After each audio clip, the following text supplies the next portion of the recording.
Pemirsa, maraknya gelombang PHK dan serapan tenaga kerja yang rendah membuat setiap bursa lowongan kerja diburu para pencari kerja. Saat Job Fair Ramadan yang digelar oleh Pemprov Jakarta, ratusan pencari kerja rela berdesakan meski di tengah rasa lapar dan haus karena sedang berpuasa.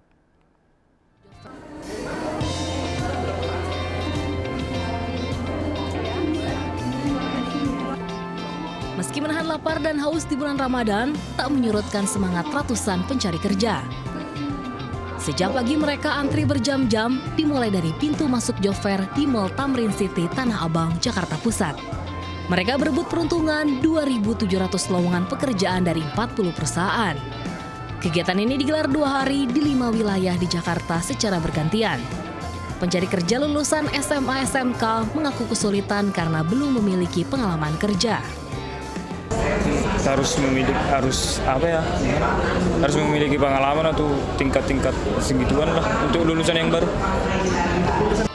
Awal tahun 2025, angka pengangguran Indonesia menyentuh angka 7,47 juta orang.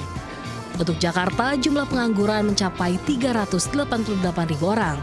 50% pengangguran adalah lulusan SMA SMK. Dari Jakarta, Rani Sanjaya melaporkan. Pemirsa, sudah dalam beberapa hari terakhir aksi kejahatan menyasar masyarakat di kawasan Tanah Abang, Jakarta Pusat. Yang paling baru pemalakan terhadap sejumlah sopir angkot kawasan sekitar stasiun Tanah Abang. Pelaku mengaku anggota Intel. Warga emosi menghakimi pelaku usai memalak sejumlah sopir angkot di sekitar stasiun Tanah Abang. Pelaku yang mengaku anggota Intel ternyata pecatan polisi. Pistol yang dibawa pelaku ternyata korek api. Pemirsa, ada saja aksi pengendara untuk menghindari razia polisi. Sejumlah pemotor masuk jalur bus Transjakarta dan dihadang razia polisi. Yang memprihatinkan, para pemotor ini justru bergotong royong membongkar beton pembatas. Jalannya ke sana, Bang, jalannya ke sana. Sejumlah pengendara motor yang menerobos jalur busway berputar arah untuk menghindari razia polisi di ujung jalan Yosudarso, Jakarta Utara. Puasa, jangan bikin orang marah, jangan ke sana. Namun karena ada bus Transjakarta yang akan lewat, sejumlah pemotor bergotong royong membuka beton separator bus Transjakarta agar bisa keluar dari jalur busway. Penerobos jalur busway akan dikenakan sanksi sesuai Undang-Undang Lalu Lintas dan Angkutan Jalan berupa kurungan 2 bulan atau denda maksimal Rp500.000. Dari Jakarta, Sofyan Firdaus melaporkan. Ya, di tengah makin sulitnya ekonomi dan mahalnya harga-harga, selisih harga sembako sangat penting bagi masyarakat, khususnya untuk emak-emak. Mereka pun rela berebut demi berjuang mendapatkan sembako murah.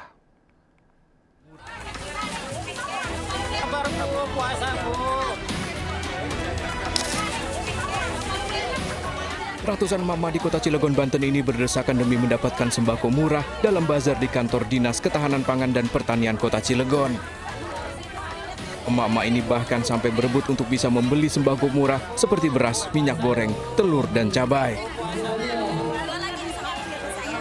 Dalam bazar sembako murah ini, panitia menjual beras SPHP 5 kg dengan harga Rp56.000, 1 kg telur seharga Rp28.000, dan 1 liter minyak kita seharga Rp15.700.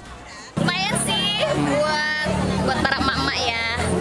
Bisa ada nyisihin sedikit buat jajan yang lain. Alhamdulillah terbantu banget. Lumayan walaupun beda 2.000. Bazar sembako murah ini dilakukan untuk menstabilkan harga yang terus merangkak naik jelang Idul Fitri. Dari Cilegon, Banten, Iskandar Nasution melaporkan.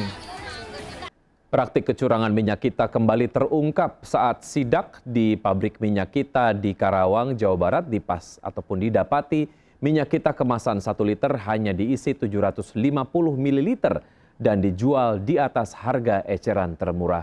Berikut laporan Camar Haenda. Pemirsa, Kementerian Perdagangan melakukan inspeksi dan juga kunjungan ke lokasi baru dari tersangka ataupun juga produsen minyak kita yang melakukan praktik kecurangan di Karawang, Jawa Barat. Dan saat ini saya sudah berada di lokasi terbaru dari PT Arta Eka Global Asia atau AEGA yang ada di Karawang yang sebelumnya ini berada di Depok, Jawa Barat. Di samping saya ini adalah beberapa barang bukti dan juga sejumlah botol minyak siap edar yang ini menjadi salah satu hal yang kemarin juga sempat dilakukan sidak oleh Mentan dan juga Mendak, di mana tertulis minyak kita produksi dari PT Arta Eka Global Asia, kemudian ini diproduksi di Depok, Jawa Barat. Sementara saat ini sudah berpindah ke Karawang, Jawa Barat. Kemudian yang kedua, selain dari lokasi yang berpindah, ini juga terdapat harga eceran tertinggi yang disarankan adalah 15.700 per liter. Sementara di fakta di lapangan ini menunjukkan bahwasannya HET tidak dilaksanakan dengan baik, di mana mereka menjual lebih dari HET yang disarankan, yakni sebesar Rp18.000. Kemudian juga berkaitan dengan hal-hal lain, salah satunya adalah mereka sudah menyunat ataupun juga mengurangi takaran dari literan minyak yang satu botolnya itu adalah 1 liter, namun mereka isi dengan 750 sampai dengan 810 ml saja. Kemudian dapat kami sampaikan bahwasanya pihak dari Kementerian Perdagangan ini melakukan inspeksi karena masih terdapat 2 perusahaan lain yang diduga terlibat dalam kasus ini. Dari Karawang, Jawa Barat, Camar Haenda Laksana, iNews melaporkan. Pemirsa, pendaftaran mudik gratis Kemenhub untuk Lebaran tahun ini telah dibuka baik menggunakan bus, kereta api maupun kapal laut. Bahkan bisa sekaligus mengangkut sepeda motor gratis. Rekan Raisa Nadia akan memaparkan cara pendaftaran dan persyaratannya.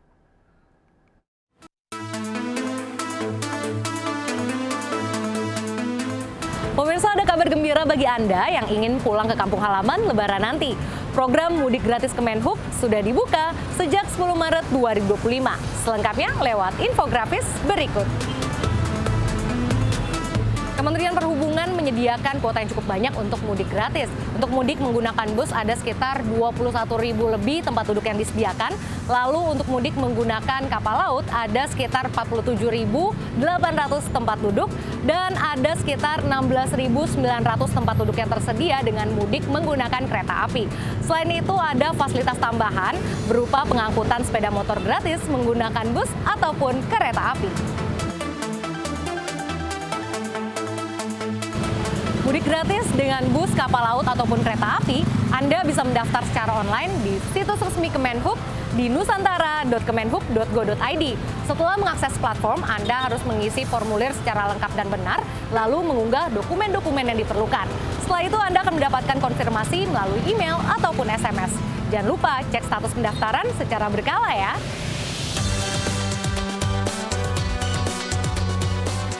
Program angkut motor gratis atau MOTIS kembali digelar tahun ini. Anda bisa mudik gratis sambil membawa sepeda motor dengan menggunakan kereta api. Syaratnya antara lain harus memiliki KTP, kartu keluarga, SIM C, serta STNK yang masih berlaku. Sepeda motor yang memenuhi syarat adalah yang berkapasitas 200 cc. Satu sepeda motor nantinya akan mendapat 2 tiket penumpang. Selain itu, Anda harus menyerahkan sepeda motor 1 hari sebelum keberangkatan. Anda tidak boleh menitipkan helm ataupun spion. Selain itu, BBM sepeda motor juga harus dikosongkan sebelum diserahkan.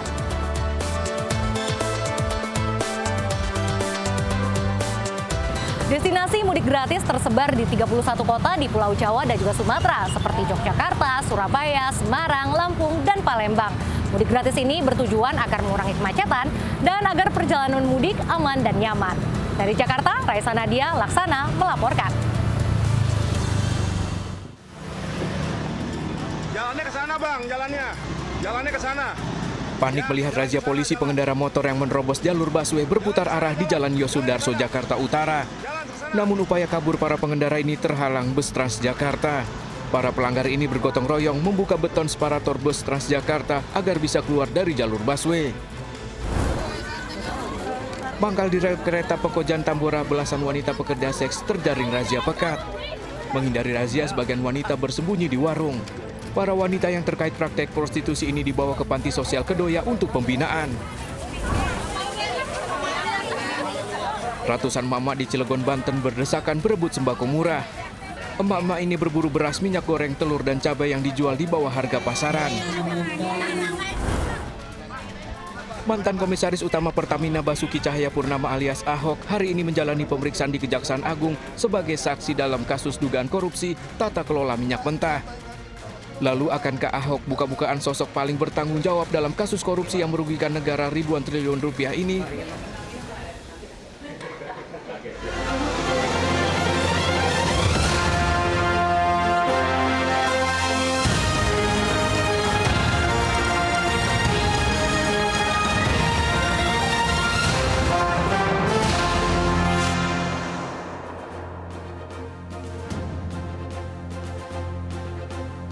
Halo pemirsa, saya Wiki Adrian. Inilah seputar iNews Siang. Pemirsa, masih mangkal saat Ramadan, belasan wanita PSK kocar-kacir terjaring razia petugas di sekitar rel Pekojan Tambora, Jakarta Barat. Para PSK ini bahkan nekat bersembunyi di dalam warung.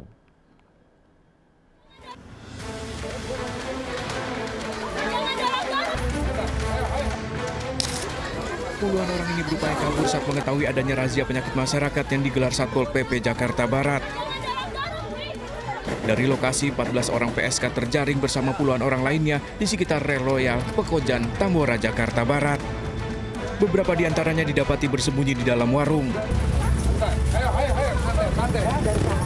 Seluruhnya dibawa petugas ke panti sosial Kedoya untuk pembinaan. Dalam proses pelaksananya, kami masih menemukan PPKS, dalam hal ini PSK wilayah Pekojan. Razia ini rutin digelar untuk menjaga kehusuan umat Islam dalam menjalankan ibadah puasa di bulan Ramadan. Dari Jakarta, Rizky Falupi melaporkan. Pemirsa, Basuki Cahayapurnama atau Ahok hari ini diperiksa Kejaksaan Agung sebagai saksi kasus korupsi tata kelola minyak mentah. Mantan Komisaris Utama Pertamina ini mengaku punya catatan yang bisa menyeret pihak paling bertanggung jawab dalam kasus korupsi Pertamina yang merugikan negara 1.000 triliun rupiah. Lalu akankah Ahok membongkar dalang korupsi dahsyat Pertamina yang sudah berjalan 5 tahun? Sudah ada Irfan Hardiansyah di Kejaksaan Agung. Irfan, bagaimana pemeriksaan Ahok kali ini?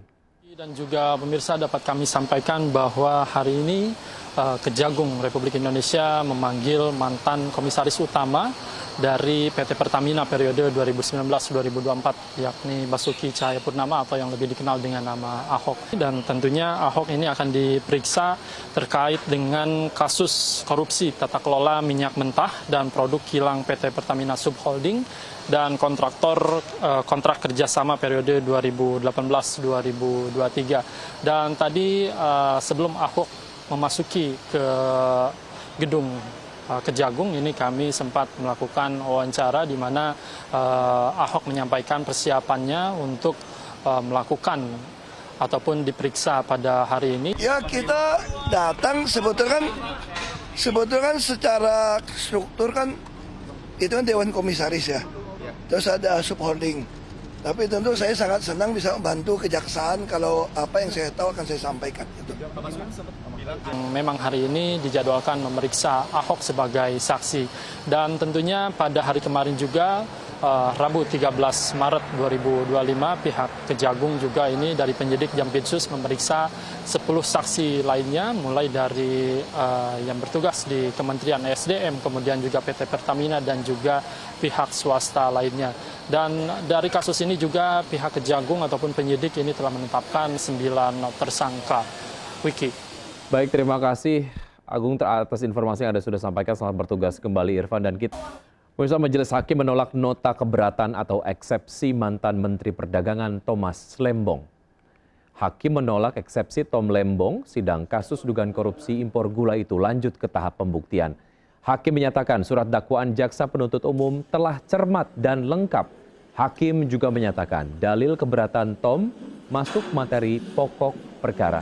Akhirnya Hakim memerintahkan jaksa melanjutkan kasus ini ke tahap pembuktian dan menghadirkan saksi-saksi di persidangan.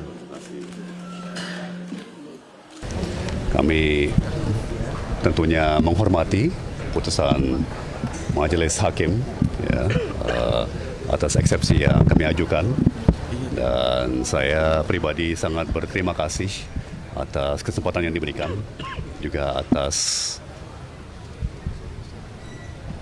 tindak lanjut yang cepat oleh Pemirsa, perkara hukum yang melibatkan PT MNC Asia Holding Tbk, BHIT, dan PT Citra Marga Nusapala Persada Tbk CMNP memasuki babak baru.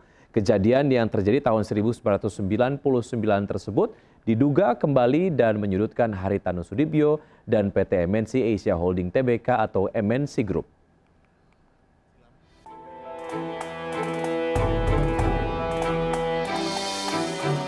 Kuasa hukum PT MNC Asia Holding Tbk Hotman Paris Hutapea menegaskan pelaporan yang dilayangkan PT Citra Marga Nusapala Persada Tbk atau CMNP ke Polda Metro Jaya terkait transaksi surat berharga yang diterbitkan PT Bank Unibank Tbk pada tahun 1999 silam tidak dapat diproses lebih lanjut.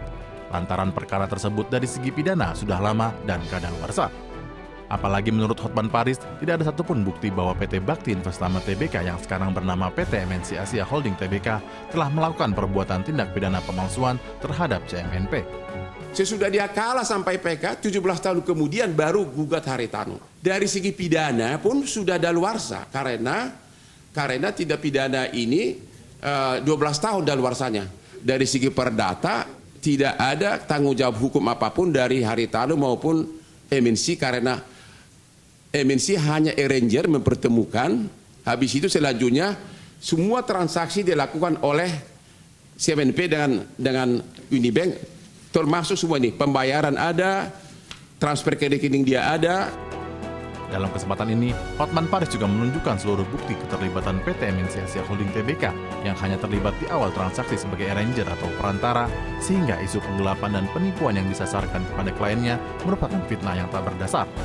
Oleh karena itu, pihaknya juga mengkaji dan berencana untuk melakukan tuntutan hukum kepada sejumlah pihak ke Barreskrim Polri atas pencemaran nama baik.